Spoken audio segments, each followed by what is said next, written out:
안녕하세요. 저는 오늘 데이터 어그멘테이션 메소드 for EEG라는 주제로 발표를 준비한 석박사 통합과정 이영탁입니다. 해당 연구는 이제 다들 ESWA라고 잘 알고 있는 Expert Systems with Applications라는 저널에 게재된 논문이고요. 상위 10% 안에 드는 좋은 저널입니다. 이 연구는 이제 디퓨전 모델을 이용을 해서 EEG 데이터를 생성해내는 데이터 어그멘테이션 연구입니다. 먼저 인트로부터 살펴보면 첫 번째 문단에서는 BCI가 무엇인지 설명하고 다음 문단에서는 BCI에 사용되는 모달리티랑 패러다임에 대해서 이야기를 하고 있습니다. 결과적으로는 이 논문에서 사용한 데이터인 EEG와 MI가 흔히 사용되고 있고 이 연구에서도 사용하겠다 이런 이야기를 하고 있고 다음 문단에서는 이제 MI BCI의 특성에 대해서 말하고 있는데 특히 ERD, ERS에 대한 설명과 기존 MI BCI에서 겪는 한계점인 데이터 부족에 대해서 언급을 합니다. 그래서 데이터가 부족하기 때문에 이런 어, 실제 리얼 월드 시나리오에서 이런 제너럴라이제이션 그러니까 일반화를 하기가 어렵다라고 이야기를 하고 있고 이 연구에서 이걸 보완하기 위해서 데이터 어그멘테이션을 하는 방법을 제안한다고 이야기하고 있습니다. 다음으로는 앞서 이제 이야기했던 문제점 데이터 부족을 해결하기 위해서 어, 제안이 된 데이터 증강 방법들의 사전 연구들을 소개하고 있는데요. 크게 두 가지 카테고리로 나눌 수 있다고 합니다. 하나는 타임 시리즈고 하나는 프리퀀시 도메인 이렇게 나눠져 있는데 시계열 데이터에는 지터링이랑 스케일링이 많이 사용됐다고 합니다. 이제 지터링 같은 경우에는 타임 시리즈 데이터에다가 가우시안 디스트리뷰션을 이제 이너 프로덕트 그러니까 내적해가지고 새로운 데이터를 만들어내는 거고 스케일링은 이제 기존에 있는 데이터를 자르고 잘라서 이렇게 앞뒤로 붙여넣고 이런 방법들을 이야기를 한다고 하고 각각 이제 지터링은 다이버시티 그러니까 데이터의 다양성을 늘릴 수 있고 그리고 스케일링 같은 경우는 로버스티니스 그러니까 일반화에 이제 좀 일반화를 확보할 수 있는 그런 장점이 있다고 설명하고 있습니다. 프리퀀시 기반 데이터 증강 같은 경우에는 어떤 기법을 사용하는지만 나와 있고 장점에 대한 언급은 없었습니다. 그래서 사용하는 거 이제 타임 워프 그리고 프리퀀시 노이징, 프리퀀시 마스킹 이런 방법들을 쓰고 있다고 하고 아마 이제 장점에 대한 이야기는 없는데 아마 프리퀀시 기반에서도 이렇게 노이즈를 추가하거나 적절히 자르고 붙이는 방법들을 사용하다 보니까 시계열 데이터와 같은 장점을 가지고 있어서 따로 언급하지 않은 게 아닌가 이런 생각이 듭니다. 이제 앞서 설명한 이 데이터 증강 기법들을 구현하는 방법은 여러 가지들이 있습니다. 다들 아시다시피 아까 말씀드렸던 것처럼 이제 단순히 갖다 붙여놓고 붙여넣거나 아니면 내적하거나 이런 기존의 방법들이 있는데 여기에 이제 새롭게 이제 AI가 새롭게 이게 나오면서 제한된 게 겐이죠. 그래서 겐을 가지고 이제 어떤 연구들이 진행됐는지 이야기를 하고 있고, 겐이 가지는 한계점에 대해서도 이야기하고 있습니다. 이제 겐의, 장단점이 있지만, 단점 중에 하나가 템포럴한 특성을 잘 유지하지 못한다는 부분이라고 합니다. 그래서, 예를 들면, 원데이터가 가지는 이제 MI를 예시로 치면, 원데이터가 가지는 이 ERD, ERS 패턴을 그대로 유지하면서 뇌파를 만들어내는 게 굉장히 어렵다고 합니다. 그래서 이 연구에서는 걔네 한계를 이제 극복을 하려고 디퓨전 모델을 사용했다고 합니다. 그리고 이 디퓨전 모델만 사용한 게 아니라 믹스업이라는 방법도 더 해가지고 이 생성형 AI가 가지고 있는 한계점 중에 하나인 이런 템포럴 특징, 그러니까 EID, ERS 특성을 이제 잘 살릴 수 있는 그리고 이것들만 살리는 게 아니라 스페쇼 그리고 스펙트럴 특성도 잘 유지할 수 있는 그런 모델을 이제 제안하려고 한다고 합니다. 그래서 이 연구에서는 총 세 가지 데이터셋을 사용을 했는데요. 다 BCI 컴피티션 데이터고, 당연히 이제 MI 데이터고, 자세한 이제 데이터 개수나 피험자 수는 이게 오른쪽에 있는 표와 같습니다. 그래서 9명, 7명 있고, 타임 포인트는 지금 이렇게 돼 있는데, 이게 각 샘플링 레이트가 250이랑 100이거든요. 그래서 위에 있는 두 개 데이터는 이제 한 4. 4.5초 그리고 밑에 있는 데이터셋은 3초 이렇게 사용을 해서 타임 포인트가 이렇게 나눠지고, 트레이닝 테스트 데이터는 이렇게 딱 원래 데이터셋 자체가 이렇게 훈련용 그리고 테스트용이 나눠져 있습니다. 그렇게 데이터가 되어 있고, 이 연구에서 주로 사용한 게 이제 디퓨전 모델인데, 디퓨전 모델에 대해서 진짜 간단하게 설명을 해드리면, 여기 나와 있는 것처럼 이 어떤 원본 데이터가 있으면 거기에 이제 노이즈를 계속 넣습니다. 이 노이즈는 이제 가우시안 노이즈라고 생각을 하시면 되고, 가우시안 노이즈를 계속 추가를 해서 이렇게 완전 노이즈 같은 이미지를 만든 다음에, 이 노이즈로 만들어진 어, 원본 사진에 대해서 이제는 노이즈를 빼기 시작합니다. 노이즈를 순차적으로 이렇게 빼기 시작해서 원본 데이터를 만드는 이런 방법으로 이제 모델이 학습이 되고, 그래서 이제 어떤 데이터가 들어오든지 노이즈를 넣고 노이즈를 빼는 방법을 이용을 해서 실제 원본 데이터를 다시 만들어내는데 노이즈를 어떻게 넣어야 되고 어떻게 빼야 되는지를 이제 학습을 한다고 생각하시면 됩니다. 그래서 이제 이 연구에서 제안하는 모델을 좀 이렇게 오버뷰를 좀 보면은, 왼쪽에 있는 타임 시리즈 데이터, 그리고 오른쪽에 있는 프리퀀시 도메인, 이렇게 해서 두 가지로 나눠서 데이터 어그멘테이션을 진행을 합니다. 그래서 지금 보시면 일반적인 뭐 어그멘테이션이 아니라, 보시면 뭐 원 데이터에 이렇게 뭐 가려놓고 디퓨전 모델로 새로운 데이터 만든 다음에 이걸 또 섞는 이런 기법들을 사용을 하게 되는데, 자세한 건 좀 뒤에서 설명을 해 드리겠습니다. 이런 뭐 데이터를 생성하고 다시 썼고 그걸로 이제 분류를 하는, 이거는 어떤 타임 시리즈 하든 프리퀀시 도메인이든 이제 똑같이 사용되는 기법이고요. 여기서 또 중요한 게 하나 있습니다. 그래서 일반적인 디퓨전 모델이 아니라 좀 재밌는 모델을 썼는데, 이렇게 각 데이터가 있으면 이렇게 가려진 거 보이시나요? 이런 데이터 일부를 가린 다음에 이걸 다시 만들고 되돌리는, 그러니까 노이즈를 추가하고 다시 빼는 이런 작업들을 하게 됩니다. 그래서 이 작업을 왜 했느냐면, 일단은 기존에 있는 데이터가, 저희가 이제 뇌파는 되게 데이터가 적잖아요. 이미지에 비해서 뭐 100개, 200개, 300개 이렇게 있는데, 이 100개, 200개, 300개로 만들어낼 수 있는 데이터가 굉장히 많을 거라고 생각을 하지만 사실은 그렇지 않습니다. 왜냐하면 이 뇌파가 가지는 특성 때문인데, 이게 저희가 주파수 특성을 가지고 있잖아요. 그래서 저희가 아시다시피 어, 샘플링을 할 때 특정 개수, 그러니까 충분히 많은 개수가 있어야지 이게 어, 주파수 성분들을 뽑아낼 수 있습니다. 뭐 예를 들면 타임 포인트가 한 50개밖에 없는데 50Hz의 성분을 가져올 수는 없겠죠. 뭐 물론 이게 어딘가에서 묻어 나오겠지만, 이게 결국에는 샘플이 이렇게 어, 이산형으로 바꾸면 이게 결국 파형들이 다 찌그러져서 나올 겁니다.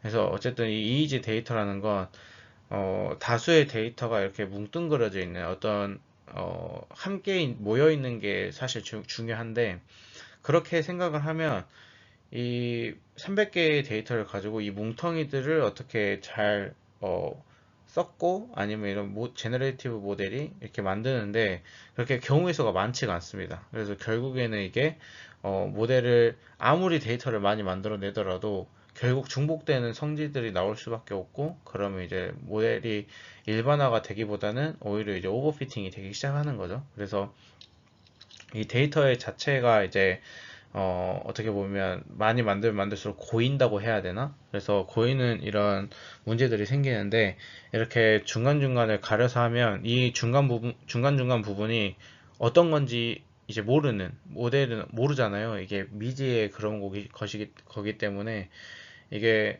노이즈를 넣고 빼고 하면서 새로 만들어내는 데이터는 이 지금 비어있는 부분은 이제 랜덤하게 만들어지는 겁니다. 그래서 다양성이 굉장히 많아지겠죠. 그 대신 이제 이 텀이 뭐 너무 길거나 하면 모든 데이터를 다 랜덤으로 만드는 거니까 이런 것도 적절히 조절을 하는 게 필요합니다. 이 연구에서는 이제 이런 조절하는 거에 대해서는 또 따로 최적화를 해서 뒤에 이제 결과 부분 직전에서 제가 이제 표로 보여드릴 텐데, 그런 뭐 길이를 얼마나 했는지, 여기 프리퀀시 맵 같은 경우에 타임 프리퀀시잖아요. 그래서 뭐 프리퀀시를 어느 정도 레인지로 잡았는지, 뭐 타임 레인지를 어느 정도 잡았는지, 이런 것들을 이제 다 최적화를 하게 되거든요. 그래서 그런 데이터의 이런 다양성을 위해서 이런 작업을 해줬다라고 생각을 하시면 됩니다. 그래서 타임 시리즈 데이터부터 또 좀 설명을 해드리면, 이제 원데이터가 있습니다.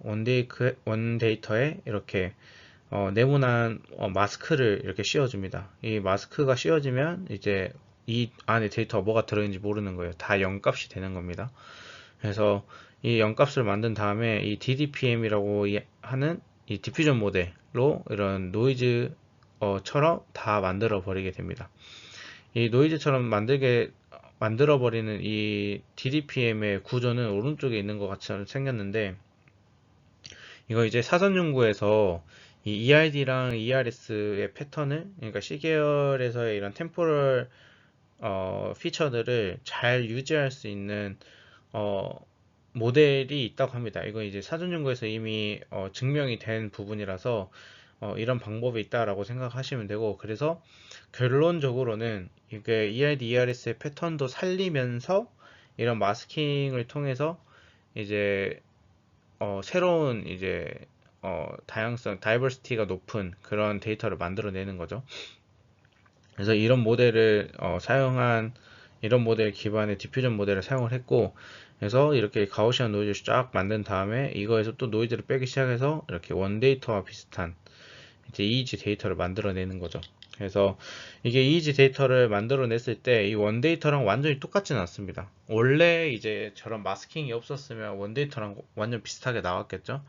근데 이제 원 데이터랑은 조금 다른 데이터들이 이렇게 모호한 이런 가려진 부분에 대해서 랜덤한 신호가 완전히 랜덤하진 않지만 이 앞뒤 신호에 맞춰서 이 중간에는 어느 정도 신호가 나오겠다 이런 걸 예상을 해서 디퓨전 모델이 만들어 주는 거고요.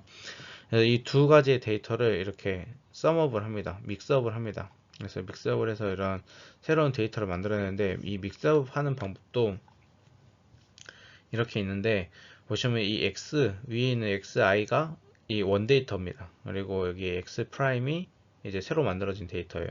그래서 원 데이터의 이 타우 길이만큼의 데이터와 여기 한 포인트, 새로 만들어진 데이터 한 포인트를 이렇게 더해서 만듭니다. 이렇게 해준 이유는 아까 말씀드렸던 것처럼 이 디퓨전 모델이 뭐 앞뒤 데이터를 기반으로 이제 어느 정도 뭐 합리적으로 만들어 주긴 했겠죠. 근데 완벽하지 않기 때문에 이 원 데이터의 앞뒤에 있는 이런 데이터들을 가지고 이 데이터를 보강을 해주는 겁니다. 그래서 사실 인터폴레이션이랑 비슷한 거죠. 그래서 랜덤으로 만들어진 거랑 이 앞뒤 샘플을 보니까 이게 이만큼 있어야 되는 게 아니고 좀 더 올라와야 될 것 같아. 약간 이렇게 원 데이터를 기반으로 어떻게 보면 날리지 기반으로 이렇게 만들어내는 거죠. 그래서 이 타우 같은 경우에는 이제 아까 그 최적화를 따로 거치게 되고, 그래서 이렇게 새로운 데이터를 만들어내게 됩니다. 완전히 최종적인 데이터를 만들게 되고, 이걸 디코딩 모델로 학습을 하고 에큐러시를 이제 보는 그런 방식을 사용을 하고요. 프리퀀시 도메인에서도 원리는 똑같습니다. 이렇게 웨이블렛을 해서 타임 프리퀀시 이미지로 만든 다음에 이렇게 중간을 가리고 디퓨전 모델을 학습을 하게 되죠. 그래서 이거 똑같이 학습하게 되는데, 여기 DDIM이라고 조금 앞에서 사용한 타임 시리즈에서 사용한 모델보다 조금 한 단계 더 앞서간 메소드라고 할까요? 그래서 이게 앞에는 타임 시리즈는 그렇게 막 데이터가 그렇게 크지는 않아서 뭐 좀 시간이 걸려도 되는데, 여기 타임 프리퀀시 이미지 같은 경우에는 시계열 데이터보다 훨씬 데이터가 이제 늘어나니까 이 디퓨전 모델이 돌아가는데 너무 오랜 시간이 걸린다고 합니다. 그래서 이런 시간을 줄일 수 있도록 만든 그런 모델이라고 생각을 하시면 되고, 그럼 이제 왜 타임 시리즈에서는 이걸 안 썼냐라고 이제 궁금하실 수도 있는데, 이제 그 타임 시리즈에 사용할 만큼 이제 그 데이터가 크지도 않고 오히려 낭비인 거죠. 그래서 오히려 사실 다들 아시다시피 이런 트레이드 오프가 있잖아요. 뭐 더 빠른 대신 성능이 좀 떨어진다거나. 그래서 이런 트레이드 오프가 생기는 것보다는 어차피 타임 시리즈 데이터에서는 시간적인 부담이 많이 없으니까 일단 그대로 진행한 거고, 타임 프리퀀시 같은 경우에는 이렇게 새로운 디퓨전 모델을 이용을 했습니다. 디퓨전 모델을 앞에랑은 다르게 이렇게 유넷 기반으로 디퓨전 모델을 만들었고, 이것도 새롭게 만들어진 거랑 원데이터랑 합쳐가지고 새로운 데이터 만드는 이런 방식이 사용됐고, 이것도 믹스업하는 방법 똑같습니다. 그래서 원데이터가 있고 새로 디퓨전 모델로 만들어진 게 있으면 이 디퓨전 모델 하나를 확정을 지는데, 이 주변에 있는 모든 데이터, 그러니까 이 데이터가 뭐 지금 예를 들면 3인데 이 주변 데이터를 보니까 한 4 정도로 올려야 된다라던가, 그렇게 해서 이제 새로운 f hat i가 나오게 되는 겁니다. 그래서 이렇게 데이터 어그멘테이션을 진행을 했고, 이제 데이터 어그멘테이션을 한 만큼 이제 평가를 해야 되잖아요. 모델 평가에는 이렇게 5가지 모델이 사용되었습니다. 그래서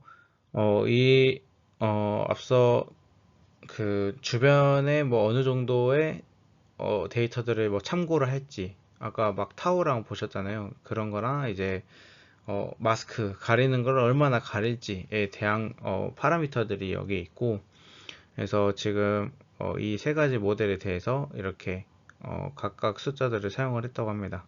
그래서 데이터셋마다 뭐 감마 값이나 타워 값은 각각 다르게 들어가 있고, 그래서 이제 이미 최적화를 한 이런 부분이라고 생각하시면 됩니다. 각 모델이나 이런 데이터셋에 대해서 어떤 에폭을 몇 개 썼고, 옵티마이저 뭐 썼고, 러닝 레이트 어떤 거 썼고, 이런 거에 대한 정보가 있고, 사실 이건 뭐 크게 중요한 건 아니니까요.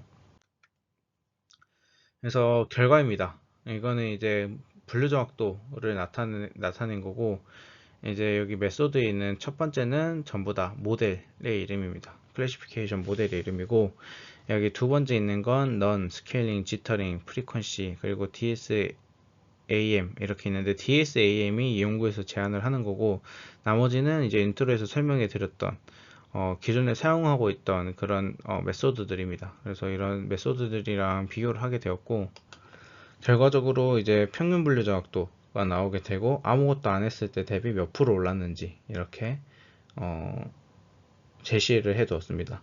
따로 뭐 통계적인 기법에 대한 이야기는 하진 않았고, 이런 뭐 메소드적인 것들을 보면 이렇게 뭐 3%든 2%든 이렇게 올랐다라는 걸 되게 중요하게 여기고, 뭐 통계 분석 같은 경우에는 잘 표시 안 하는 경우들도 있더라고요. 특히 이런 지금 ESWA 같은 저널은 사실 일반 저널보다는 조금 더 인공지능에 조금 가까운, 인공지능 저널에 가까운 그런 부분 느낌이 있어서 좀 더 그런 것 같습니다.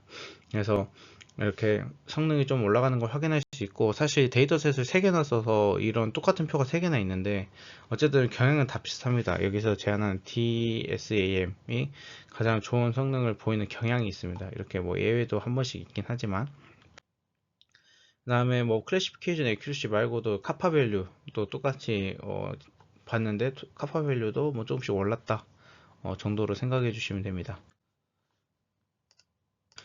그래서 이제 뭐 앞에 뭐 지터링 그리고 스케일링 이런 거 말고도 최근에 이제 제한되는 이제 최신 연구들 있잖아요. 그 연구들이랑도 비교를 해봤을 때 좀 분류 정확도가 상당히 차이 나게 올라간다 라는 걸 확인을 시켜주고 있고, 이 각 데이터셋에 대해서 이 데이터를 만들어내고 분류하는 데 얼마나 걸리는지에 대한 시간도 제시하고 있습니다.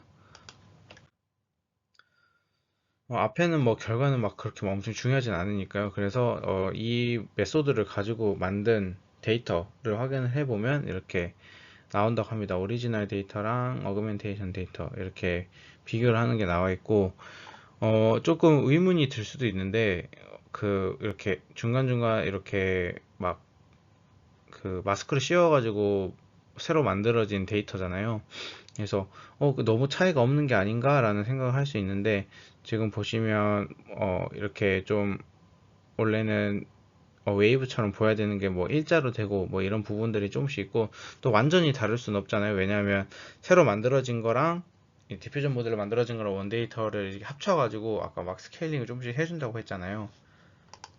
뭐 예를 들면 새로 만든 게 한 이 정도 있었으면 이제 주변 샘플들을 보니까 한 이 정도 있어야 돼 해서 이렇게 스케일링이 되고, 이런 부분이 있기 때문에 상당히 비슷하게 되고, 오히려 이런 것들을 보면 ERD, ERS의 어떤 경향이 그대로 유지됐다라고 할 수 있는 거죠.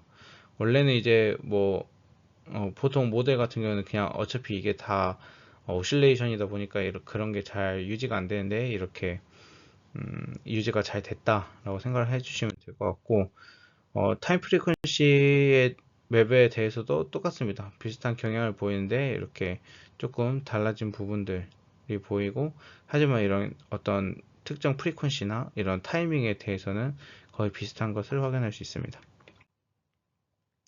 이거 어빌리에이션 스터디도 같이 진행을 했는데, 이거 이제 사실은 그 앞에 막 데이터셋마다 이렇게 최적화를 했다고 말씀을 드렸었는데, 그 최적화하는 과정을 나타내는 겁니다. 그래서 각 데이터셋마다 뭐 어떤 파라미터를 어떻게 했을 때 가장 높은 성능을 보인 거, 탑 5, 뭐 탑 10, 탑 20 이렇게 해서 에버리지 했을 때 어느 정도 나왔는지를 확인하는 거라서, 이거는 이제 뭐 크게 사실 최적화하는 부분이라서 그 딱히 어, 설명을 많이 하진 않겠습니다. 똑같이 이런 뭐 파라미터에 대한 이런 성능을 본 거고요. 그래서 이 연구를 좀 정리를 해보면, 이 연구에서는 이제 그동안 제한되었던 뭐 개인이나 디퓨전 모델이 놓쳐왔던 거, 이 템포럴한 ERD, ERS의 특성을 잘 놓친다는 거, 이 부분을 보완하기 위한 모델을 제안을 했고, 아까 타임 시리즈 데이터를 보셨던 것처럼 웨이브와 크게 변하지 않는 것을 확인을 할 수 있습니다. 사실 뭐 디퓨전 모델은 뭐 데이터를 이제 뭐 새로 만들어내는데, 랜덤으로 만들어내는 게 어떻게 저렇게 원시너랑 비슷하나 이라는 생각이 좀 들 수도 있는데, 아까 이런 뭐 주변 샘플을 이용을 해서 이런 어, 데이터를 스케일링 한다거나 이런 기법들이 좀 돋보였던 그런 연구가 아니었나 싶습니다. 그리고 이 연구를 좀 어떻게 적용해 볼 수 있을까라는 좀 생각도 해보는데, 지금 이거 왼쪽 그림이 제가 옛날에 한번 저널 미팅 때 이야기했던 건데, 피험자가 이제 여러 명이 있으면 전체 피험자의 이런 패턴들, CSP 패턴, 이게 CSP 패턴인데, 똑같은 패턴을 가지면 이런 공통 패턴을 가질 수가 있잖아요. 이 공통 패턴을 이용을 해서 이제 크로스 서브젝트의 성능을 높이겠다 이런 걸 이야기를 한 적이 있는데, 이것도 결국 사람이 12명밖에 없잖아요. 12명밖에 없어서 이게 완전히 이런 태스크 전체를 대표한다 라고 하기가 좀 어려운데, 이런 블로킹을 해서 새로 만들어진 이런 뭐 피험자를 더 추가한다면 더 객관적인 어떤 좋은 지표를 만들 수 있지 않을까 라는 생각이 들고, 특히 뭐 이제 ERD, ERS 패턴이 잘 유지되는 것만큼 이게 또 되게 리즈너블한 어떤 토포맵이 만들어질 거라고 좀 생각이 되거든요. 그래서 이런 태스크 릴레이티드 코릴레이션 뭐 이렇게 해서 뭐 태스크 릴레이티드 액티베이션 이런 이름으로 해가지고 좀 확장을 해볼 수 있지 않을까라는 좀 생각도 해봤습니다.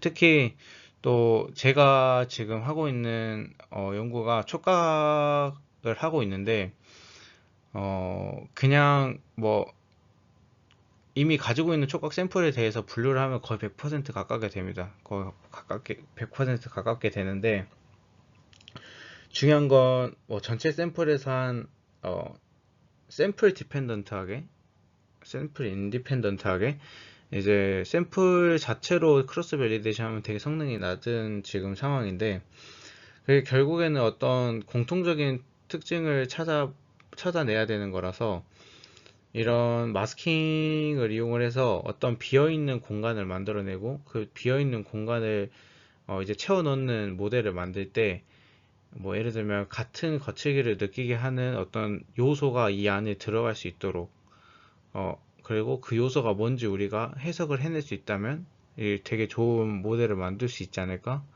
라는 좀 생각이 들어서 이 연구를 좀 소개해 드리게 됐고, 아쉽게도 이 모델 같은 경우에는 그 따로 GitHub에 이렇게 그 제공되는 게 없더라고요. 그래서 제가 지금은 좀 스케줄상 좀 잘 못하고 있지만 뭐그 트랜스포머나 이런 모델들을 계속 공부를 하고 있는데, 이런 디퓨전 모델이나 겐 모델도 좀 연구를 같이 해가지고 이런 재미있는 연구 좀 많이 할 수 있었으면 좋겠습니다. 아니면 뭐 이 발표를 듣고 있는 누군가가 또 열심히 해준다면 또 재미있는 연구를 같이 할 수 있지 않을까라는 생각도 들고요. 네, 긴 시간 들어주셔서 감사합니다. 제가 이번에는 좀 한 편만 준비하게 되는데 여러모로 지금 이렇게 일본에 와서 발표도 하고 이러느라 좀 미흡한 부분이 있을 수도 있는데 좀 양해 부탁드리고, 원래는 발표 첫 부분에 했어야 했는데 제가 이제 발표 잘 준비할 수 있도록 이렇게 피드백 주셨던 모든 분들 너무 감사합니다. 감사합니다.